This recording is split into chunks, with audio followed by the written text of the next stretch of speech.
That's why curiosity always killed the cat.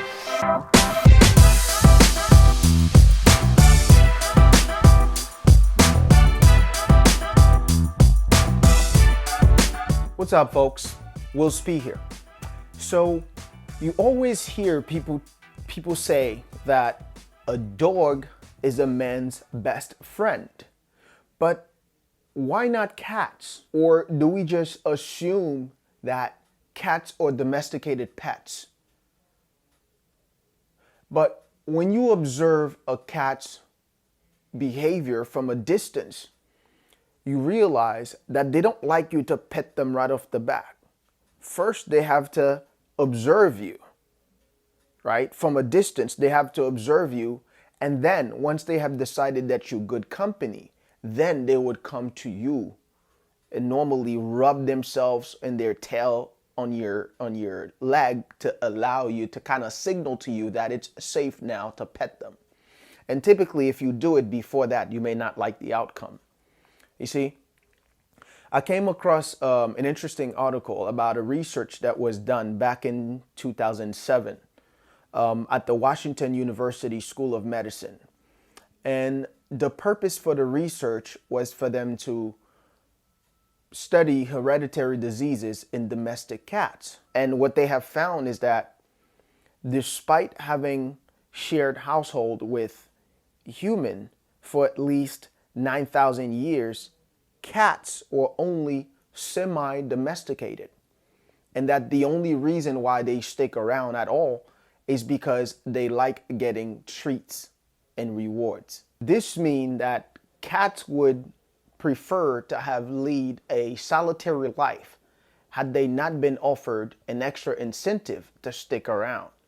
So they hypothesized that over time, human would offer cats rewards to stick around, and we would select the most docile creatures to keep as pet. I thought this was a really interesting discovery because it partly explained why women behave the way they do. I will link the whole article in the description below so that anyone who would like to read it further and make their own further analysis about it. When I read the article, the first connection I made is how we often associate the men's behavior with that of a dog versus women's behavior with that of a cat. And if you observe them, even though we are social animal, if you observe them, you will see a lot of interesting similarities between either men and dog and cats and women.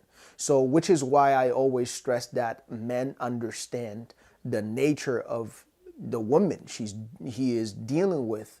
That way, when she becomes curious and there's no surprise. You see, one of the reasons why I think women have an advantage over men when it comes to dating is because women kind of intuitively know that they can train a man to be just like they can train a dog to become a domestic pet.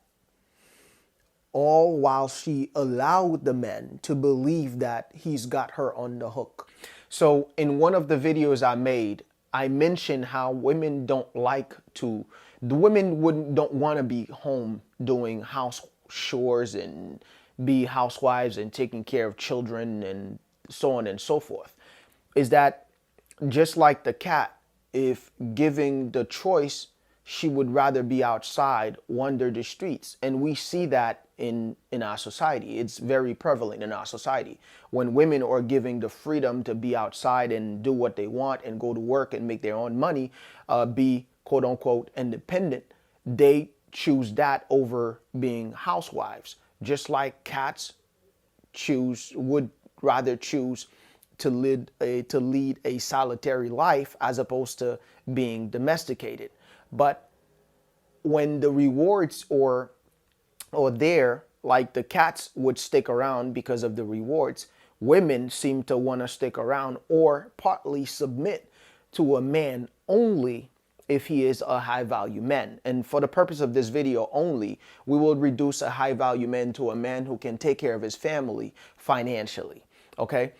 So this is the only time it seems that a woman would likely to actually submit to a man. And even then, that's temporary, because just like the cat, if she stick around for the reward, maybe someone else could come around and offer more incentive, which she would essentially leave. And we see that women practice extreme hypergamy here in the States.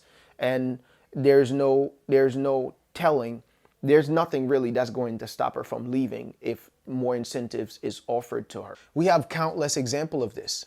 Just look at the recent divorces that has took place amongst the celebrities, right? You have Nicole Young and Dr. Dre. You have Tyrese and his wife, soon to be ex-wife in the process. You have Kanye West and Kim Kardashian. I mean, these are just a few examples, but there are no shortage of examples if I want to go down the list.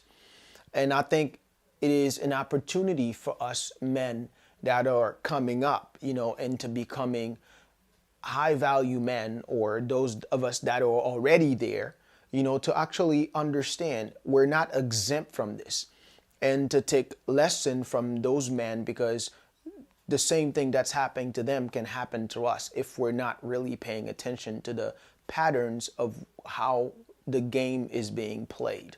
In Muslim countries, they don't allow their women to have as much freedom as women have in the West. And I'm not saying whether or not is wrong or right, but based on what I see in the West, there certainly is a coherent argument to be made as to why they do not allow their women to have all of the freedom that women here in the West have, because it essentially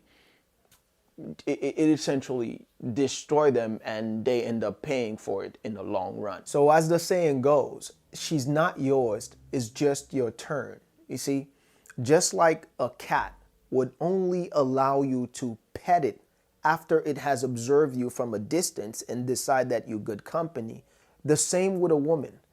Once she sees a man that she likes, she typically observes him from a distance. From a social status standpoint, she would observe him from a distance, and then she would position herself so that he can actually talk to her or notice her. But she's ultimately fighting her nature. Even if that man is what she's always dreamed of, even if that man is giving her everything she always wanted, there's nothing stopping her from leaving you once she finds another man that's making her better offer. Okay? So that's why curiosity always killed the cat. I'm Willz.P, folks. Like, comment, and subscribe for more. Thanks for watching. Cheers.